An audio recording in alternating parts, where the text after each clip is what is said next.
Hey folks, it's King from Stay Tuned Sports, and I gotta tell you, I love energy drinks. They help give me that boost that I need to finish all my work, get through game film recaps from all of Sunday's games, and they provide that pick-me-up during a very long week. What I don't love is that crash and the jitters, the gross feeling you get with most other energy drinks. And that's why I tried Dubby, and I gotta tell you, Dubby is a game changer with flavors like Dragonade, Beach and Peach, Galaxy Grenade, and my personal favorite, the Dub Sludge. You can find your favorite or just get them all. There's no jitters, there's no crash because there's no sugar in Dubby. Plus, Dubby contains Neurofactor, an all-natural ingredient derived from coffee cherries, which has been linked to enhance brain function.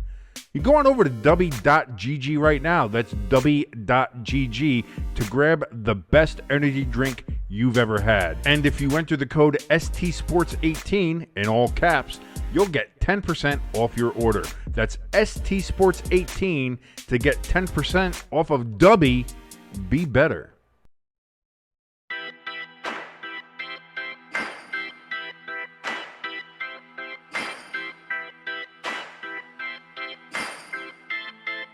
And hello there, all you stay tuners. It might be the Eagles. I hate the Eagles. Don't get me wrong here. First quarter, keep it even. Second quarter, start running the fucking ball.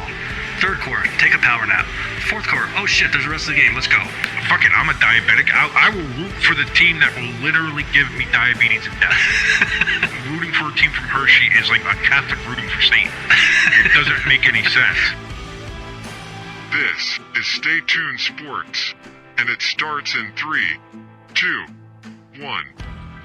And hello there, all you Stay Tuners. Welcome back to another episode of Stay Tuned Sports. It's your good friend Jimbo here with our good buddy King. How you doing, buddy? Hey, how you doing, man? Pretty good. First, How's everybody doing? I hope everybody's doing okay. Yeah, I just want to apologize to the listeners out there where the show is coming out a little bit later than we normally do. Listen. They understand. They know. Listen, if this was like, let's say we're on ESPN or something. Let's say like we're a big time show. Let's say we're doing all that kind of stuff. They understand. Sometimes life gets in the way. You gotta. There's things in life that you have to take care of before you do anything. Okay, well, let's just be honest. I fell the fuck asleep. Well. All right. Okay. I'll take half. I understand you. I know you want to say so. Like no, because you have legitimate life stuff. That's fine. But adulting sucks. It does. It does. But also, I just fell the fuck asleep. Well, I mean that is part of adulting too. I mean, when you're getting up there and 60, 70 years old, you gotta take your 4 o'clock naps. Dude, I feel like I'm 80 fucking. First of all, diabetes sucks. I was probably out there like this. It's just a terrible fucking thing. So, and that's it. Some days you'll find out you have a nice lunch and you're feeling fine. And next thing you know, you're fucking sleeping for 3 hours in the middle of the fucking day for no reason. And you're wondering, is this it? Is this where the coma comes in? Is this where I die? Is this the big one, Elizabeth? Yeah, I'm coming, Elizabeth. Oh, this is the big one. There is nobody out there that's going to get that fucking reference. Not nowadays. I mean, listen, it depends on how old our audience is. Yeah. But I guarantee our audience isn't going to be like, maybe we have some people that are as old as us. Yeah. But maybe not. Like, honestly, anybody under 35 has no idea what the fuck we're talking about. Which is really, and we'll get going on the sports here in a second here, but which is really sad, though, because like the Red Green Show, Sanford and Son, even Married with Children. Red Green is so fucking. It's still to this day. If you can catch reruns of fucking Red Green, just the absolute best shit. It is. And that's it. I grew up on that. It's funny because I watched Daytona this past Sunday, NASCAR, and the one car kept getting in wrecks and everything. Was so covered in duct tape. It was a white and blue car. And by the time he got done with the duct tape, the whole front end with the hood was all silver. And so it looked like Red Green had entered a car in Daytona. But that's what I mean. Like, I grew up on that stuff. I grew up on the old British shows, like Are You Being Served and Keeping Up Appearances and things like that. And watching the old Monty Pythons, watching the old Doctor Who's used to come on PBS when I was a kid. I mean, that's how I got introduced to that stuff. So, like, I like all that stuff, and like some of the stuff has carried on. Like Doctor Who, people know who the fuck Doctor Who is, for the most part in general. Yeah. But like some other stuff, like with Keeping Up Appearances, and you go with Mrs. Bouquet or something, like nobody knows what the fuck you're talking about with that shit. And it's a shame, man, because I'll tell you what, Red Green is maybe one of the best things that ever came out of Canada. Probably. Maybe one of the best things came out of Canada. Outside of, which, by the way, I got a bone to pick. And I don't know if anybody from ESPN listens, but I got a fucking bone to pick. Okay. Okay. Sorry. Here we go. Floor is yours. Stepping up on the soapbox here. ESPN. It's not like you have to put any of the production costs in. It's not like you have to do really anything. So I want to know what the fuck is up with your decision to not show the Scotties and the Briar curling championships down here in the United States on your streaming platform, on ESPN Plus or ESPN3 or whatever they've been doing. They've been doing that for about the last 7 years. I've become accustomed to it. Most American curling fans have. And as you know, you especially know, and if anybody out there doesn't know who has been listening to the show, I'm a big curler, curling fan. Love it. One of my favorite fucking things. Around every February, you get the Scotties Tournaments of Hearts, which is the women's curling championship up in Canada. Okay. And then about a week or two after that, you have the Briar Curling Championship. That's for the men. That's for the penis people. They're up there doing that. And it's just the best time of year. I look forward to it. I get my Tim Hortons coffee ready to go. Gonna sit up in the morning watching these bunch of curl. Gotta go! Hurry hard! Go hard! Gotta go, Debbie. Gotta go. Like, I love that shit. It's fun. It's relaxing. I don't care. Like, listen, people watch golf. So don't come at me for saying, oh, you watch curling? You're stupid. Yeah, well, you watch golf and you other people watch cars go around in a circle. Suck my dick. Hey, I'm one of those. I know you are, but I also know that you made fun of me for curling too. So you are one of the ones that can suck my dick. I like curling too, though. But that's the thing is, I'm sitting there getting ready, and then it comes out literally like 12 hours before the tournament starts. Oh, ESPN didn't sign a rights deal with TSN, which is ESPN in Canada. They use the same font, they use the same everything up there. Like, it's called Sports Center, only they switched the R and the E because the Canadians have to be British. But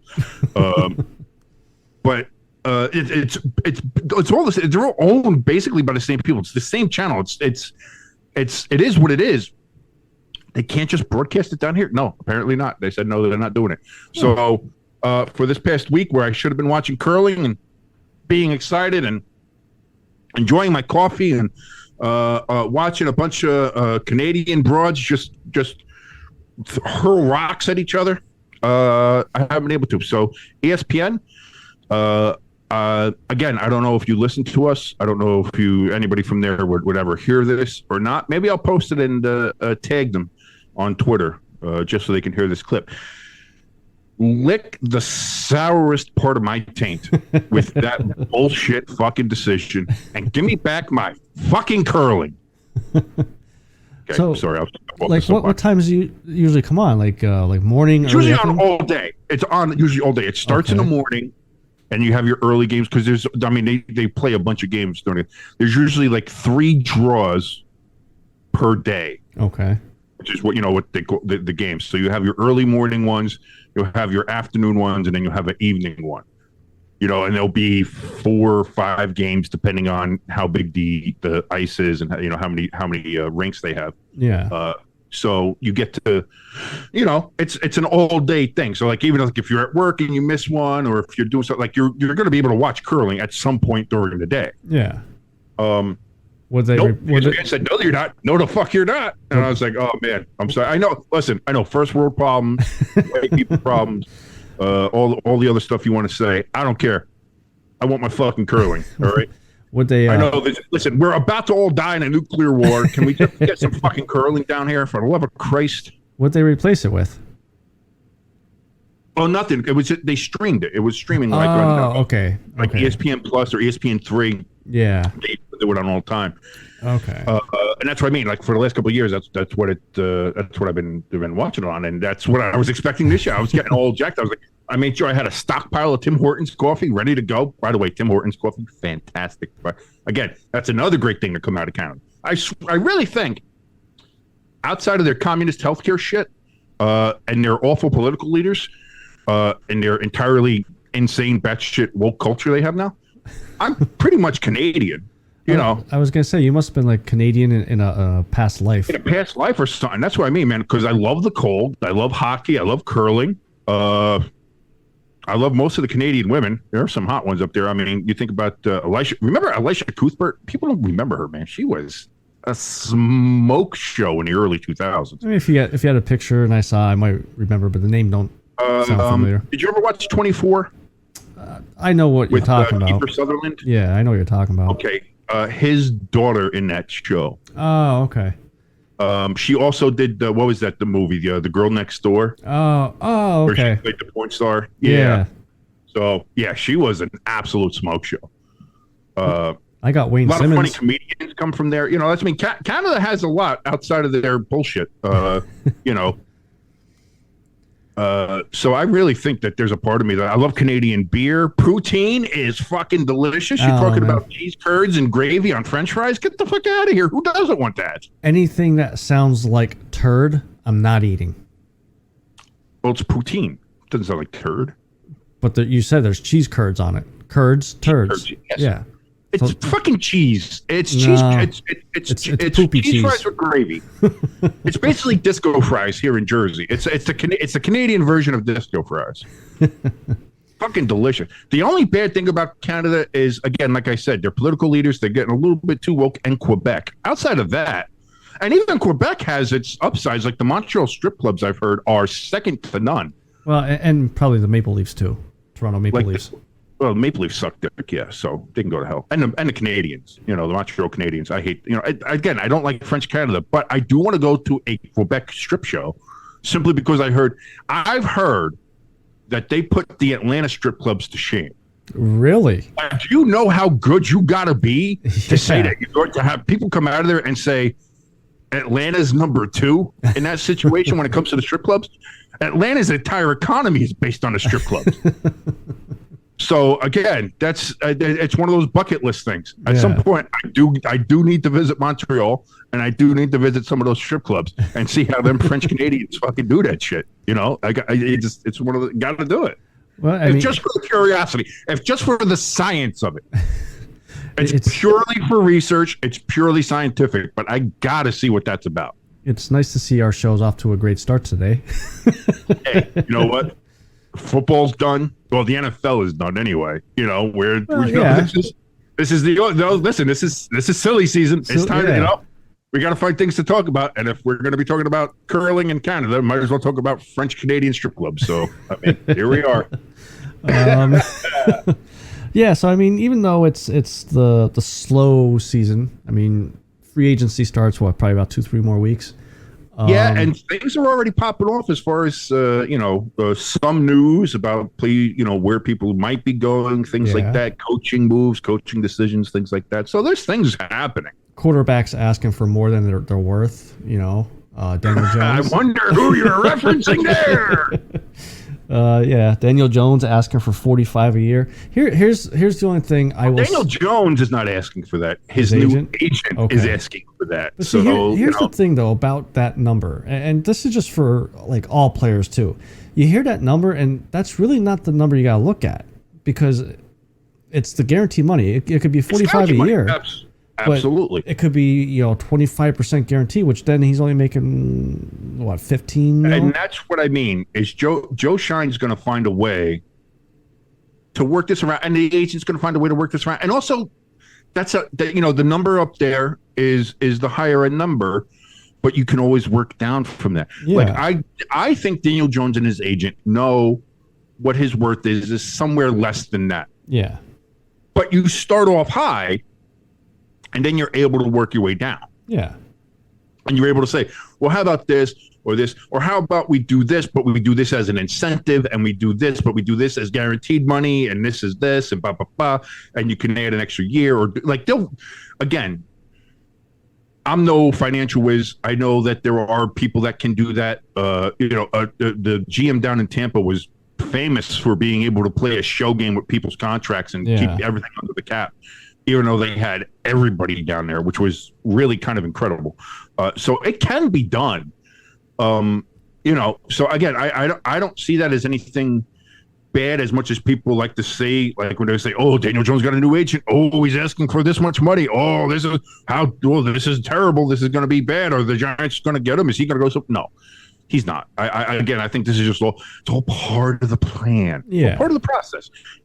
So I'm not one of the ones that is, screaming about it like, oh my God, who does Daniel Jones think he is?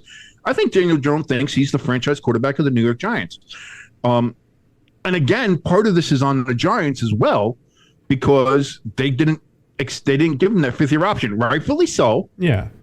But at that point, again, you make Daniel Jones bet on himself, and he did. And listen, and he won. It paid out. Yeah. It's time for him to cash. That bet paid off. It's time for him to cash out and get that and get the money that he earned. So I think what you're probably looking at is a lower number, but with incentives. Yeah. I think like if the Giants make it to this round, if Daniel Jones reaches this amount of completion percentage, or plays this amount of games, runs this amount of yards, gets an MVP vote or something like that. Like, they always add that, reaches Super Bowl wins, all that kind of shit. Is that they'll put a lot of incentives in there, which then, of course, it's why they're called incentives. They incentivize him to continue his play very well. Again, he's got the core coaching staff is back now. Yeah. He's got Kafka back on there. So he's working again with Brian Dable, who's obviously done very well with him, and Mike Kafka, who's done very well with him. Hopefully they get a deal done that allows them to still use a lot of that money to get more pieces. I saw that they re-signed Hodges too, which is for $800,000 or something like that. For what a great pickup, especially the way that kid played at the end of the year, going from practice squad in Buffalo to coming here and being basically with him and Sterling Shepard were the only reliable Giants wide receivers. And again, with Sterling, I say reliable relatively because the Giants didn't have anybody. Yeah. So he still dropped a couple passes, but I mean, he was as good as a receiver as the Giants had. But in the late season and in the playoff game against Minnesota, there was nobody more reliable than Hodgins. Yeah.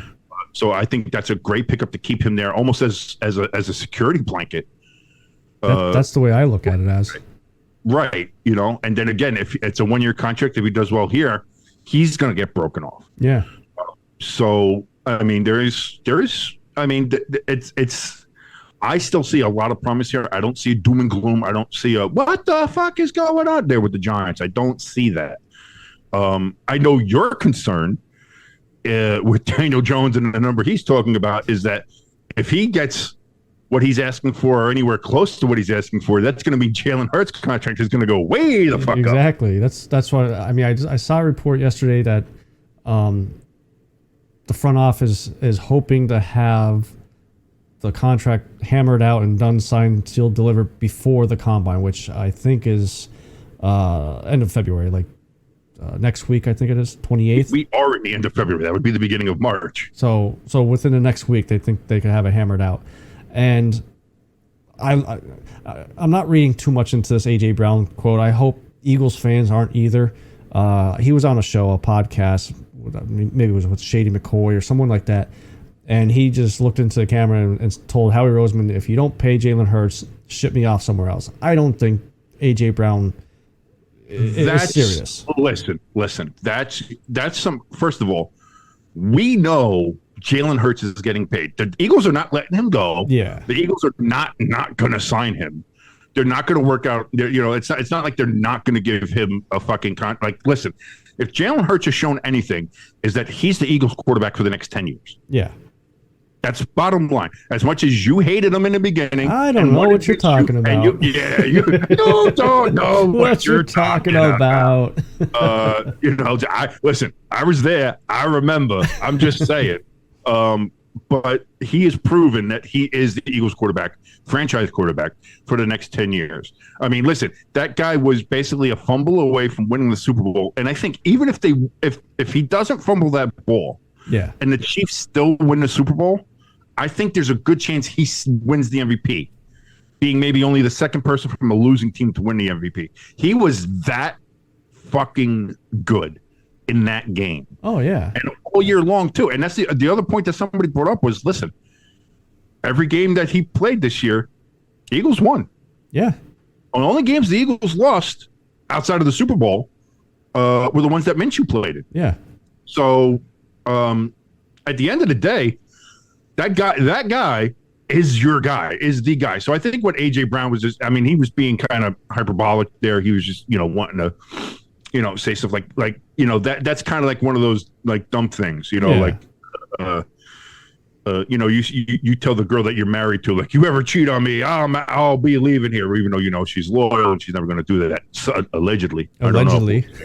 Some of y'all need to check out on some of your business, but like it's this thing. Like, listen, AJ Brown knows, the world knows that Jalen Hurts is going to be signing with the Eagles, and he's going to be signing for a pretty hefty contract. Yeah. I think to your thing, though, they might want to sign him before the Giants sign Daniel Jones. Yeah. But here's the thing. All of a sudden, the NFC East has got 3 to maybe 4 pretty good quarterbacks, if not great quarterbacks. And that's just position players. I mean, coaches wise too, it's making these teams a lot better too, with Bieniemy going to Washington. We got well, here's the thing. Is Bieniemy going and I think Bieniemy going to Washington is him trying to basically prove that he is an offensive mind and an offensive talent, and that he could do, because a lot of the stuff and a lot of the stuff we've been hearing coming out of Kansas City, especially Shady McCoy was one of the ones that said, listen, all of what you see is Andy Reid and not really anything is Bieniemy. Like, just so take that for what it is. Yeah. And he's not the only player to have said that, who has spent time in Kansas City, that, it's really not Bieniemy, that it's a lot of it, if not all of it, is Andy Reid. And the other thing is, too, like, remember, everybody was perplexed. They thought it was racism, why Bieniemy wasn't getting a head coaching job, and he was getting all these interviews. But there's something there where either people aren't confident enough to give it to Bieniemy, or he just doesn't interview well, or maybe they are concerned about whether or not he is the offensive mind or guru behind Kansas City. So I think this move is a lot of, let me get out from Andy Reid. Yeah. Who, let's face facts, is one of the better offensive minds in the history of the NFL. Yeah. And let's go to the Commanders here, or whatever they're going to be called. Hopefully the Red Wolves, once Bezo takes over. And let's start from there and prove. It's almost like he has to reprove himself. The guy's got 2 rings now. He went to 5 straight AFC Championship games, but because of the situation, it feels like he still has to prove himself. Yeah. And that's understandable, given of the fact that it was Andy Reid, and that you had players and personnel in the building saying that it is Andy Reid, not Bieniemy. So we'll see how that goes. But again, and Washington has that quarterback. Who was that quarterback they tried out and actually turned out to be pretty good? Like, it was like, why are they sitting Heineke? Because it seemed like they were having a chance to go for the playoffs and stuff like that, and then they switched to the other kid. But the other kid actually turned out to be the pretty kid that good. played at the end of the season. Yeah, Sam Howell, I think his name is. Sam, that's it. I knew it was S something. Yeah, but apparently that kid is good. How funny would it be if this is the reason why Bieniemy came to Washington to prove that he's an actually good coach? How funny would it be if this Sam Howell turns out to be like Patrick Mahomes 2.0? Could be, it could be, and maybe that's what brought him in. Maybe that's why he said, "I'll go there," because the kid looks like He's got some talent, and everything that came out from, because I think he's the one who played against Dallas when they blew out Dallas. Yeah, It was like, wow, this kid's got something. yeah. He's got something. And you think about it, Washington's set up pretty well. They have, like, if Sam Howell is what everybody thinks he is, then you have a good quarterback. You have Scary Terry as your wide receiver, as your main wide receiver number one, which is a pretty good wide receiver number one. Then you have the defense where hopefully Chase Young. There we go. Chase Young plays this year, actually. Yeah, stays out of his Gets own over way. his injury. He was out all last year. Yeah. So hopefully he gets back to it and plays as he did his rookie year, and that we know that he can play as. And, I mean, if that's going to be the case, then Washington, again, we're talking about the NFC Beast being back. You know what I mean? Yeah. You're going to have all four teams are going to be pretty well set up and stationed here, especially if the Giants can just pick up some. The Giants need some wide receiver pieces. They need some defensive pieces. But if they pick up some of those things, the Giants are right there. Again, they have a great coaching staff. I think they have Daniel Jones is their guy, and they have some key pieces on that defense that you can build around. You get those key pieces, you build around it, you put in some nice pieces all around them, which I think Daboll and Shine can do. You put everything there together. I think the Giants can be well. Right now, you have the Eagles as the top look, and I'll be honest, looking at it, I think they're good, but maybe third or fourth in this whole thing is the Cowboys.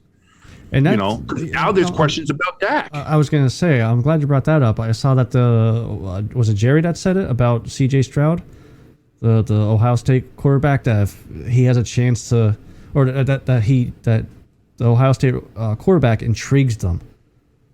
So basically, if they had a chance to draft that quarterback, they would. Yeah, they got no chance to draft him now. CJ's going at the top.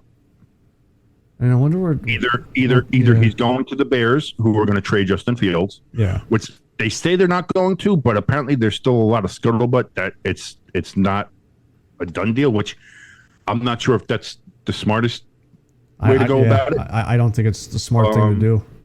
Or the Bears trade, or the Bears pick somebody else, and then Houston picks up CJ Stroud. But CJ Stroud's going either one or two. Yeah. I don't think he's dropping any further than that.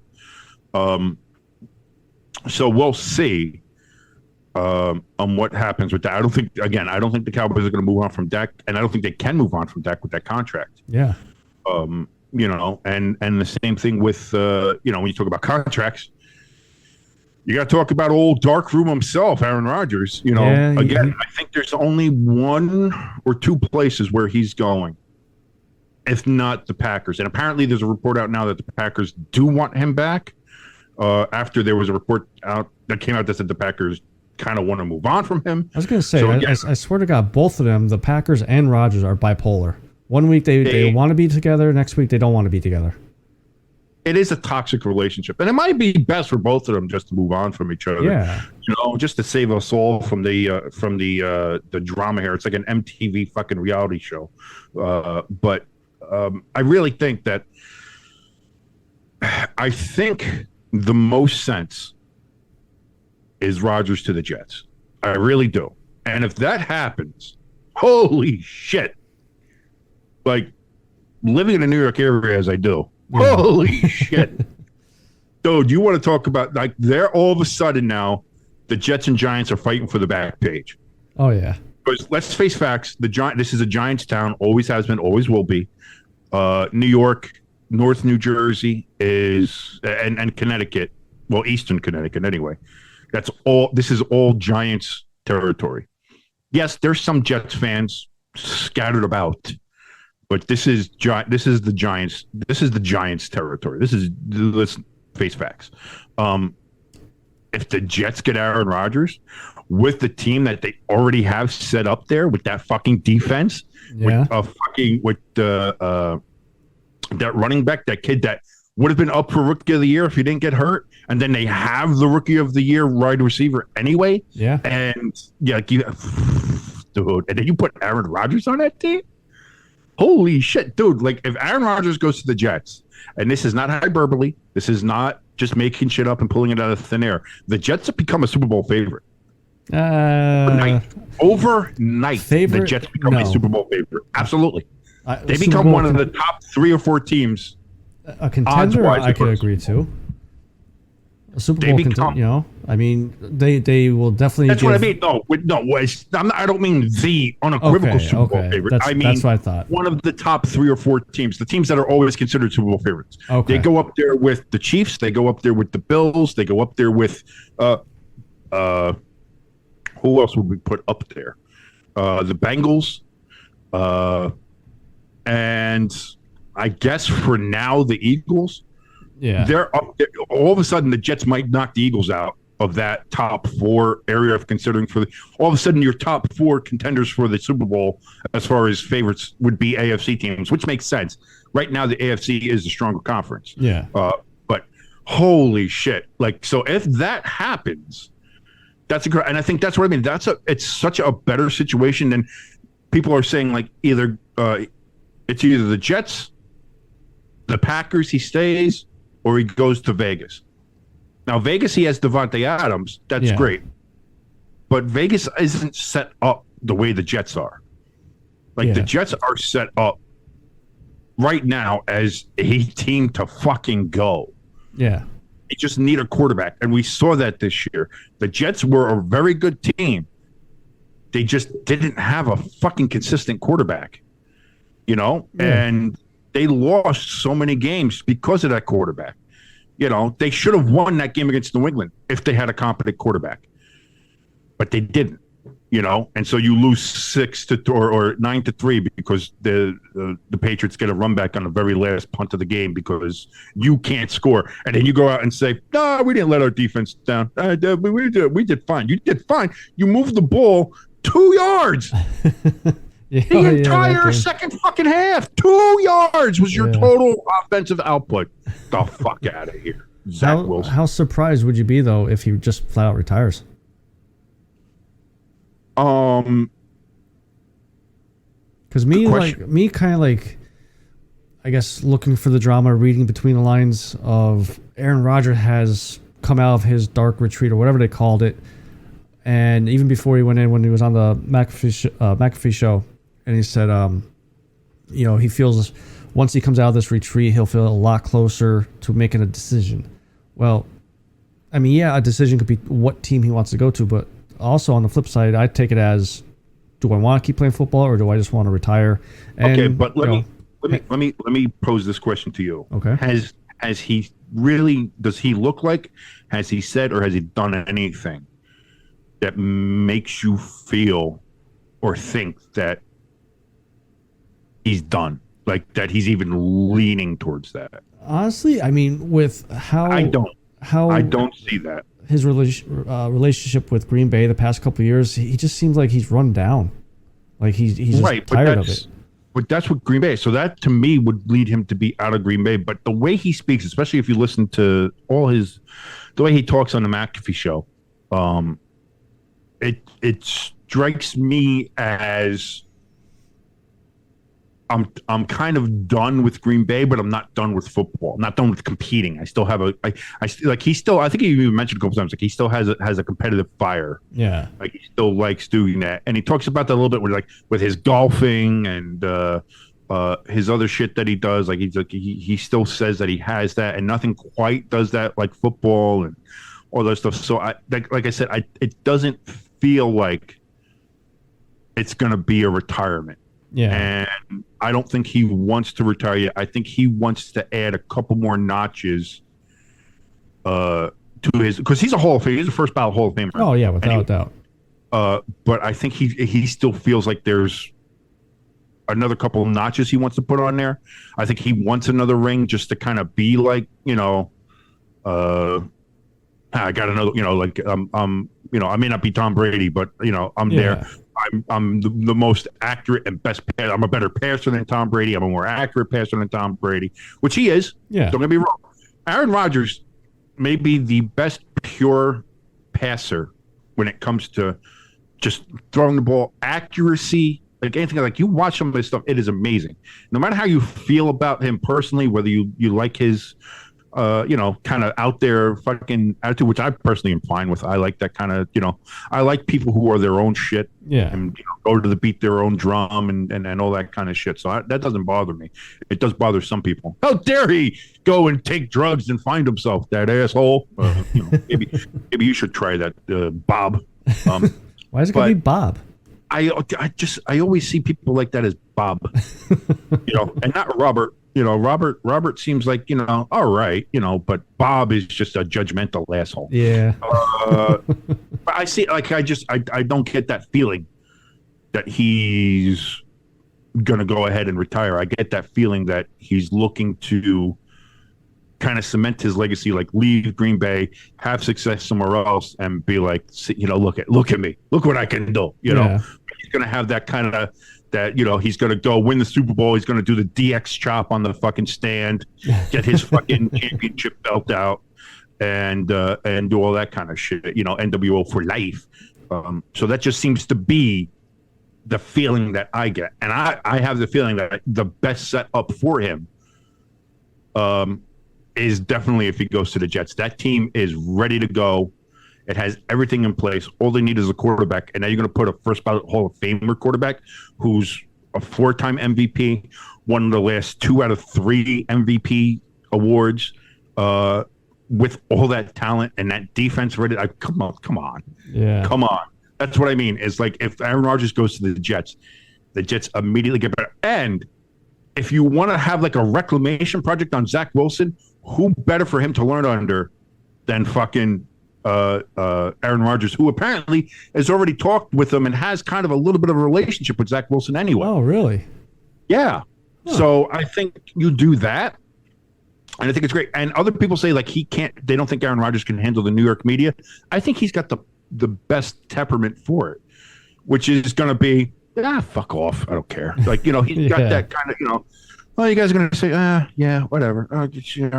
Just relax. He's got RELAX. Here's some shrooms. I'd like to do some shrooms. I don't know, but that's what I mean. Is I just feel like he will get. And not only that, if he starts winning, the media is going to suck his dick. Oh, God, yeah. Then I think if you're successful with the Jets, the fans are going to love him. Yeah. The media's he's going to get all that support. He's going to get a huge amount of support. And you want to know something, Jimbo? What's that? Speaking of support, Stay Tuned Sports is brought to you by Manscaped. Oh, look at that transition, baby. What a transition. I was actually going to say, when Aaron Rodgers came out of his dark retreat or whatever, he may need some Manscaped to, clean up his beard. He may need some Manscaped to go ahead and trim up the bushes there by the tree. 4 days, not doing anything, sitting in the dark. You don't see it. Who knows? But anyway, yes, Stay Tuned Sports brought to you by Manscaped, who is the best in men's below the waist grooming. As we're talking about that, baby Aaron does need. Their products are precision engineered tools for your family jewels. That rhymes. That's pretty good, right? I think so. Manscaped's Performance Package is the ultimate men's hygiene bundle. Join over 7 million men worldwide who trust Manscaped with this exclusive offer. And listen, it's just for you because we love you. 20% off and free worldwide shipping with the code STSports18. You do that at manscaped.com. I'm telling you, man, this Manscaped stuff is great. Aaron, if you're listening, you need to trim those bushes there, make the tree stand taller. I don't know. Maybe you get, I don't know. He hangs out. Who was that last girlfriend he had? She was pretty cute. I think it was like an Instagram model or something.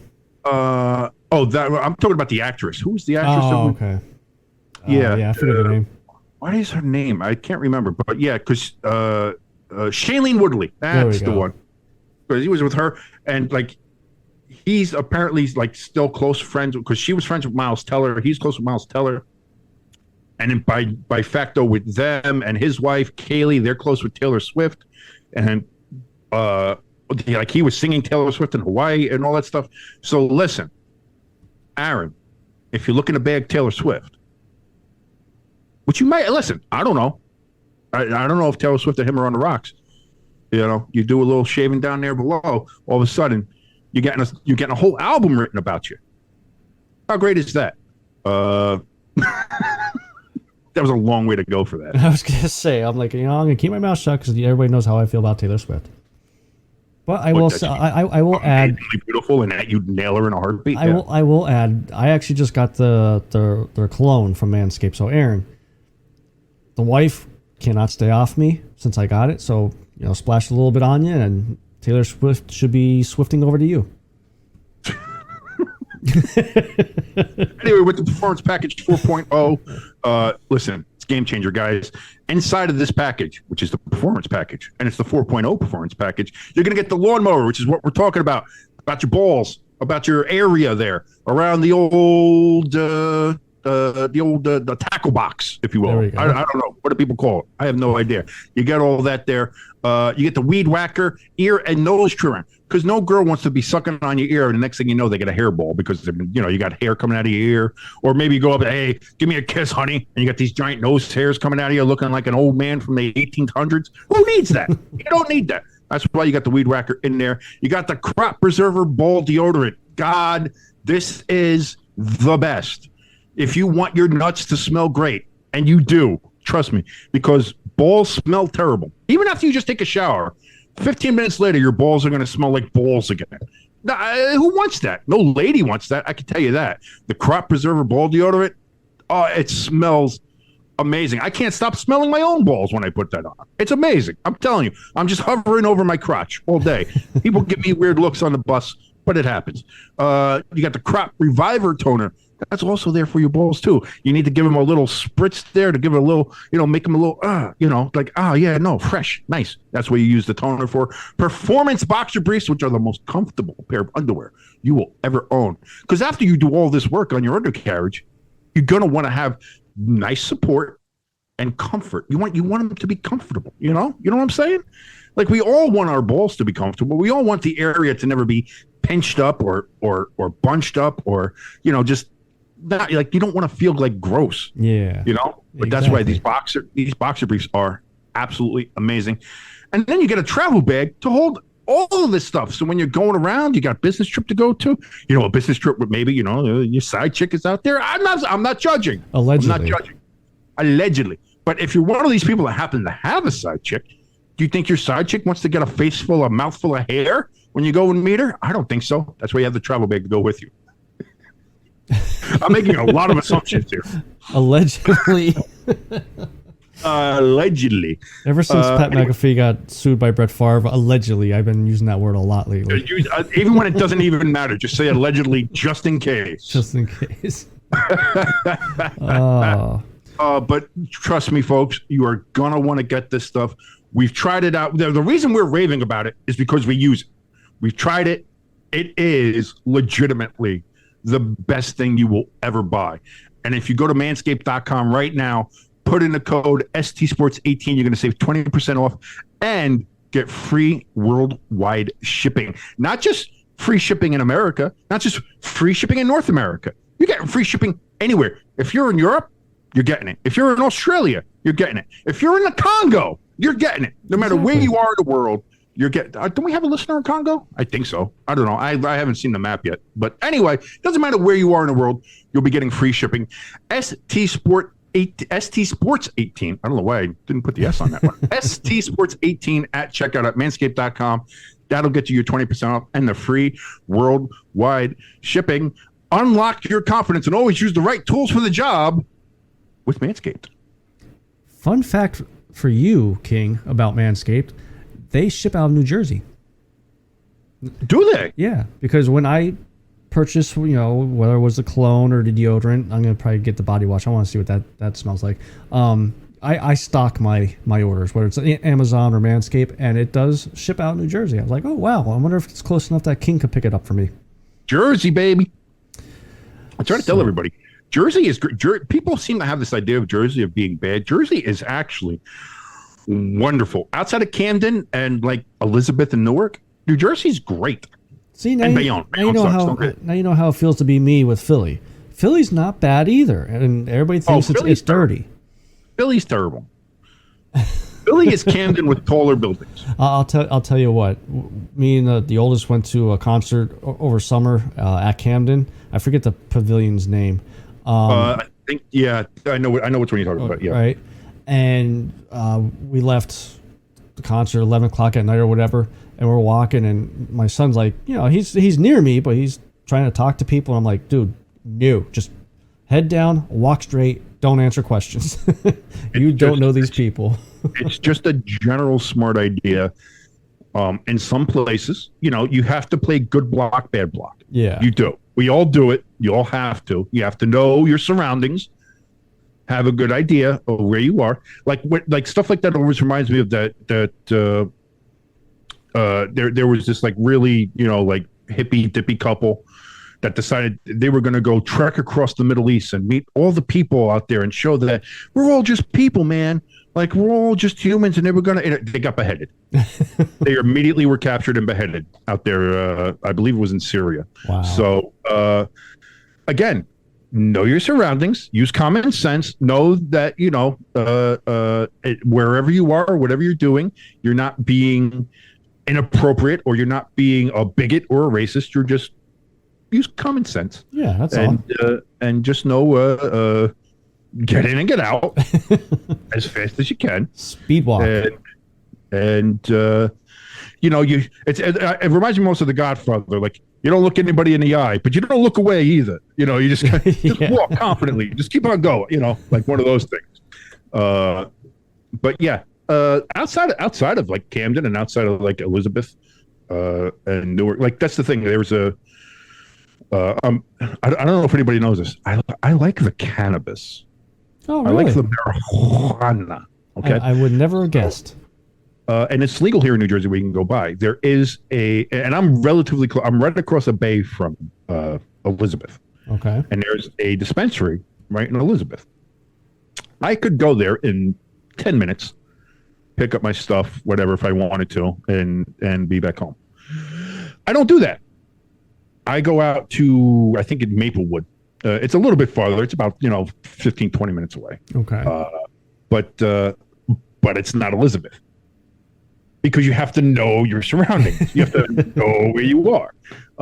It's one of those things where it's like, okay, I understand that this is closer, but is it more convenient if I get robbed or shot on the way there?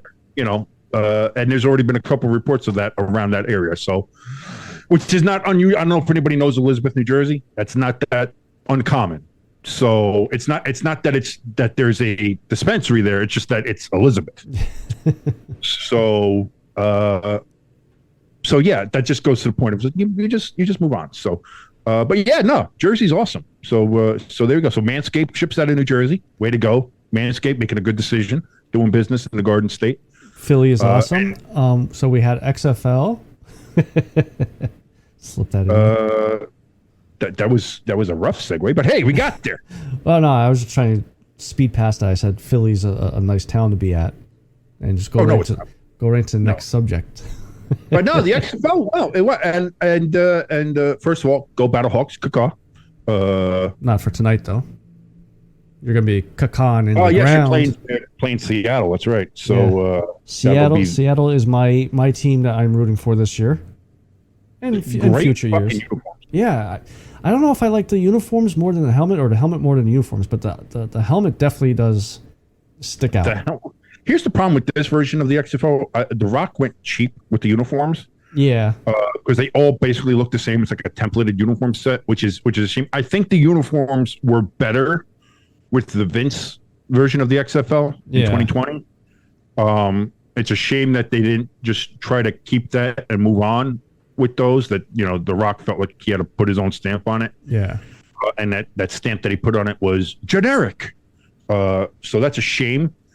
Especially like when it comes to the Battlehawks helmet, like it's okay, but it's not great. I don't think it's as good as the one they had in 2020.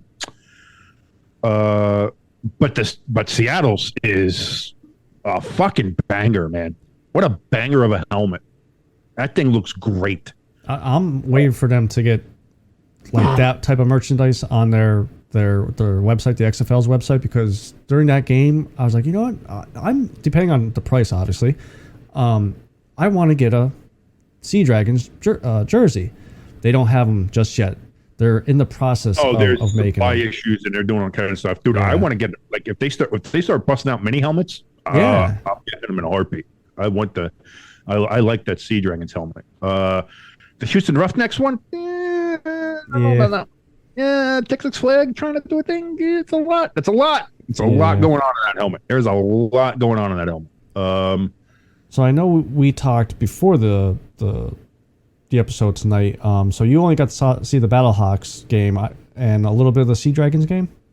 I saw a little bit of the Battlehawks game against the San Antonio Brahmas, and I saw a bit also of the Sea Dragons and the Defenders, DC Defenders. Did you? Which, by the way, oh, go ahead. What a fucking atmosphere! By the way, I was gonna say, did you see when they took the beer snake away? The beer snake away, which is I'm sorry. Yeah, you don't do that it. Exactly. To the DC folks. Don't do that to the DC folks. Well, how about a few minutes after that when they did, I think it was a pick six, and all the freaking beer getting thrown up in the air like it was like New Year's Eve. Like soccer. First of all, it was like a very soccer atmosphere, which I enjoyed. And then they were chucking the lemons on the field. Yeah. Like they were just chanting, give us back the beer snake. We want the beer snake. Like it was, what a fucking atmosphere. That was fantastic. And that's what I mean. Like, I'm sorry anybody wants to shit on it or do anything like that. You just hate fun. You just hate fun. I'm sorry. That shit was fun. DC looked like they had a blast. The games, I missed the Saturday games, but the Sunday games, it was a little slow. It was a little slow to start off with, but both were good. I mean, at the ending, at least of the St. Louis and San Antonio game was a fucking banger. Yeah. With St. Louis coming back with a minute something left. Like I like, that's the thing I like about those rules. Like, you can go for a 3-point conversion from 15, 20 yards out, whatever it is. Yeah. You get that, and then you go for the onside, which is a 4th and 15, which is, I think, a better idea than doing the onside kick, which the NFL has neutered to the point because you can't run up, you can't overload a side, you get there's basically no chance for you to get it. And the funny part is they've come to the NFL owners with this style of a quote onside kick, and they didn't get enough votes for it. The I think eventually it will, and I think also the kickoff will as well. I've talked about this from the original, not the original, but the 2020 XFL, when they did this kickoff, and everybody was like, I don't know about that. I don't know about that. And then we saw it in action, and I was like, this is a way to get fucking kickoff returns back. Yeah, and be safe about it. And you don't get the run up, so you take away a lot of that impact, which everybody's worried about. You get a chance for a fucking return. You get I love that idea for it, and I think the NFL eventually will pick up on that. Because listen, at this point, you've already neutered the kickoff to the point where it's touchbacks happen 94% of the time. Yeah, it's like why do that? Let the game breathe. Let the game. Let the game be the game. Yeah. That's the other thing is they've taken a lot of excitement out of the game by doing that kind of shit and having rules for the safety. Well, here's something that addresses the safety but still allows there to be football to be played. Yeah, and we got some good returns too out of it. It wasn't like they're lined up 5-10 yards from the receiving team. Oh, they're going to tackle them within 5 yards. You still got 20, 25, 30 yard returns. I don't like the idea of getting rid of the extra point, like having the kick be the extra point. I do like the tiered. I like the tiered. I like having the tiered version, but if you're going to move that to the NFL, I think do that with the kick. Okay, yeah. If you're going to have if you go for 1, 2, or 3 points or whatever after a touchdown to do something like that, do it. If you're going to go for a 3-point thing, have it from 55 yards out or something. Yeah.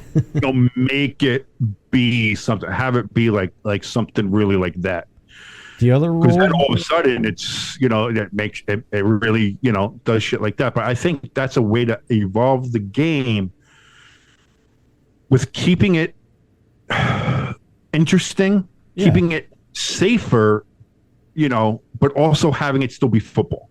The other rule that I would like to see them take from the XFL, and I know this is going to probably trigger you, the challenge.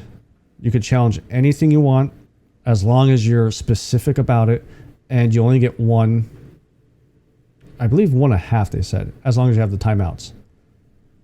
So, for example, the Jalen Hurts fumble where there was hands to the face against the defense could have been offsetting or called back, you could have challenged that. You could have challenged a non-call. I like it. To that extent, but here's the thing, and this is the other thing I want the NFL to do, is what the XFL does, and have absolute transparency with the replays. With how Dean Belindo, but however you say his name, up in the booth Dean there. Blandino. My Yes. God, did you have a stroke? I think I Dean did. Bandito, Frito Bandito. Sorry, I'm down in the recording into the bar, and I looked at my Jameson. I was like, oh, tomorrow night, and so I kind of took a stroke. Yeah, no, like having that, showing people, hearing the conversation, being like, this is why, like, if you remove the mystery of it, you remove the whole, oh, this is rigged, oh, this is fake, oh, this is bullshit. You hear the conversation, you hear what they're saying they see, and therefore you're saying, like, this is what I'm seeing, this is what you see this, I see this, da-da-da, ba-ba-ba, and you get it all there done. Like, that needs to happen. I know the NFL likes to keep shit sheltered and likes to keep things like that, but I think they can do that. And again, you take the mystery out of it, you take the shadowy element out of it, where people are like, oh, that's just, they're making that call because they told them to, or they have that, rigged, or blah blah blah. Like, that's the thing that I think the NFL needs to do, is what the XFL does. Have the people in New York, have the referee talk to them. The ref can look at it too, but have them look at it. They sit there, they talk, they confer, get it done. It takes less than a minute to get it done. Yeah. You don't have to sit there for 5 minutes with the referee looking on a fucking iPhone, trying to find out whether or not it's something like that. You have somebody there with a fucking 75-inch television looking at it, being like, this is what I see in fucking 8K quality. Yeah. This is what I see. This is what it is. Get the call right. Bing, bang, boom. Done. I think that's the easiest way to do it. And kudos to the refs too.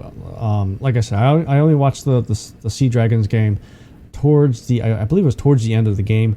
There wasn't really a scuffle, but the one player for the Sea Dragons punched the other defender, and the one ref came up to the head ref and said, I'm pretty sure I saw him punch somebody, because I guess if he didn't throw it, it was going to be a personal foul no matter what.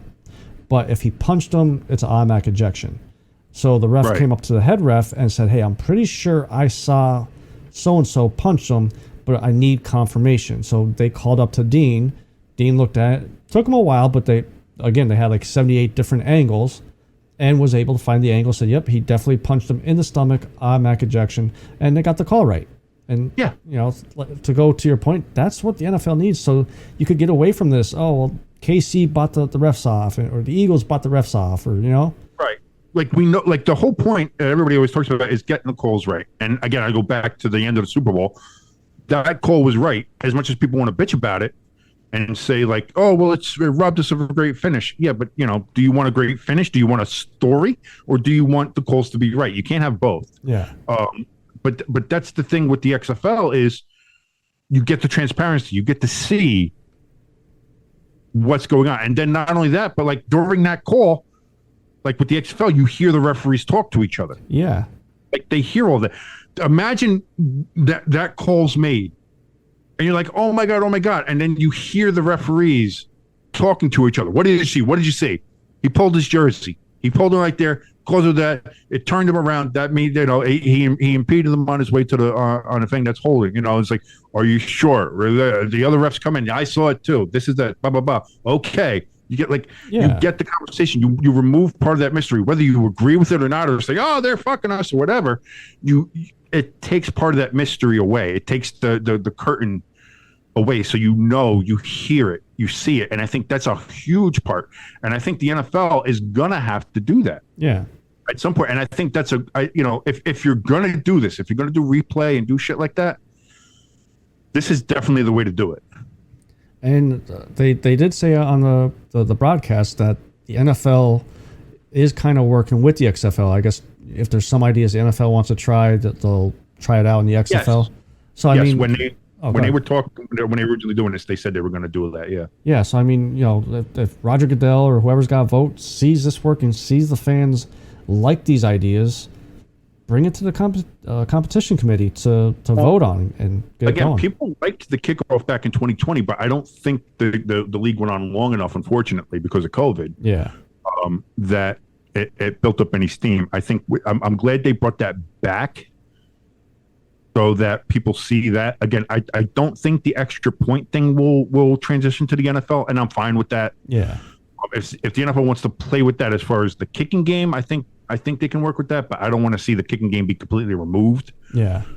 From the NFL. I don't think it will be. But I think the kickoff rule is something the NFL is definitely going to consider. I think the 4th and 15 onside is something they're definitely going to consider. I think that one will come to the NFL before anything else. I think those two things right now have the best chance of getting it to the NFL within the next 3 years. Yeah. Is the kickoff and the 4th and 15 onside. You might be right where maybe the onside gets in before the kickoff, but I think both of those within the next 3 to 5 years, both of those are in the NFL. No, I agree. And then from there, I don't know about anything else. I would love to see the replay made transparent. Yeah. Put the cameras in New York, put the cameras in the replay room, have the communication between the referee and the replay guy there where you can hear it and see that. Listen, if you don't want to have the referees on the field talking be broadcast, fine. I understand that. But having the conversation between the referee and the replay ref, I think that's absolutely a necessity. And I think that would be fantastic. Because then not only that, you can see what the replay ref is looking at in the room. Yeah. And see all that, and you hear the conversation. So you're seeing what they're seeing. You're hearing what they're seeing. You're hearing the conversation. It takes the mystery away. It gets rid of that whole narrative, that whole, it's part of the script bullshit. Like it all works. You know what doesn't work in the XFL? What doesn't work in the XFL? Paxton Lynch. You see that stat? He's the first. No. He's the first ever professional quarterback to be benched in the XFL, NFL, CFL, and AFL. Poor Paxton. Like, and you know what? Like, one aspect of it, I'm like, exactly, poor bastard. Just hang it up. But let's look at the other side. He's a determined motherfucker. I mean, how many times do you gotta get benched in some of these leagues till you say, you know what? Maybe I do suck. Man, he was the successor to Peyton Manning. Yeah. He was a first round pick and everything. And just to think, that was 7 years ago, 8 years ago. Yeah. My God. But as far as the XFL, hopefully, I mean, I know they said that the ratings. I will give Paxton Lynch this. Still doing better than Johnny Manziel. Very true, because I don't even know if he's still in the fan-controlled football league. Remember that? The fan-controlled league? Some fucking weird Vegas shit done in a warehouse? Oh, fuck out of here. They were filming that shit in a Chuck E. Cheese. That shit was fucking terrible. You know it's bad when T.O. played there and finally he was like, fuck this. I'm out of this place. Dude, that was so bad. Oh boy. Poor Johnny Manziel. Well, not poor Johnny Manziel. He did to himself. He's a fucking moron. Yeah. So kids, stay in school. Don't be like Johnny Manziel or Paxton Lynch. Don't be like Johnny Manziel. Don't be an arrogant asshole. Don't think you are who you are. Because you're not. Yeah. The people who are good don't have to act like they're better than everybody else. They just are, and you can see who they are. So, oh man. What else? We talked about a lot today. Yeah, we did. For a day where nothing's going on, we talked about a whole bunch of shit. I was gonna say, you think it's a slow season now, but we had some good conversations today. I think the combine is either this weekend or starts next week, so it's gonna start notching up a little bit each week now. Can I be honest? You don't like the combine? Holds no interest for me whatsoever. It's pointless. I just honestly, I only watch the wide receivers when they gotta do the look left, look right, and run straight. Because I just want to see one get pegged in the head. Like, I just don't like it. I understand maybe there was a time where it was needed because nobody could really see any of these kids anywhere else. Yeah, there were no national televised college games outside of Notre Dame. There was no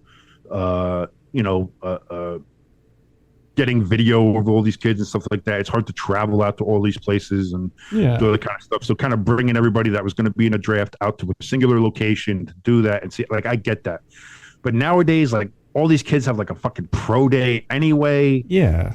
You can see all the film. You can see more film on these kids than you can stomach. Like, you see everything that you need to see. The combine is kind of pointless at this point. Like, there's no real reason for it. So like I like people talk about, oh, the combine's coming up.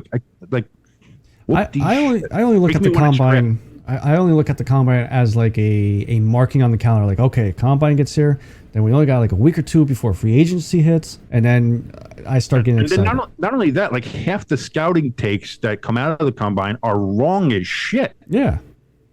Like people, like you look at half of the scouting reports on like J.J. Watt, and obviously Tom Brady's a famous one. Yeah. On Patrick Mahomes, on stuff like that, and how they're saying like maybe a career backup, but they won't be anything. J.J. Watt doesn't really have outside speed, doesn't really have the strength, can't do anything outside of a spin move. Middling talent, not really. Like, are you fucking kidding me? Yeah. Like, you're talking about like these are first ballot Hall of Famers. Oh, these guys suck. Don't get them. It's like all the combine does is show you that scouts don't know shit about shit. One player I'll bring up that helped his stock and was a flop. Mike Mamula. First ever player jersey I bought. Man, was I fucking wrong. Mike Mamula, there's a fucking pull from nowhere. Jesus Christ. But one last plug I'll do before we get going. Make sure you guys tune in Friday night over on YouTube, 3Y TV. I'll be racing at Las Vegas. Not the best finish for me at Daytona. Was doing good, and then I decided to speed on pit road. There should be no speed limits on pit road. But I guess they frown upon doing 80 in a 60. So I kind of do that anywhere. Yeah. That's not a NASCAR thing. That's kind of a generally accepted thing everywhere. So hey, at least you didn't get a ticket. Yeah. So, but till next week, this is your good Jen. Yeah, let me try that again. Take two. Maybe I am. You really are having a stroke, dude. I don't know. Go to the doctor. Get checked out. Holy shit. I'm just going. Bye, Buddy King. See you later, everybody. Go Battlehawks. Go!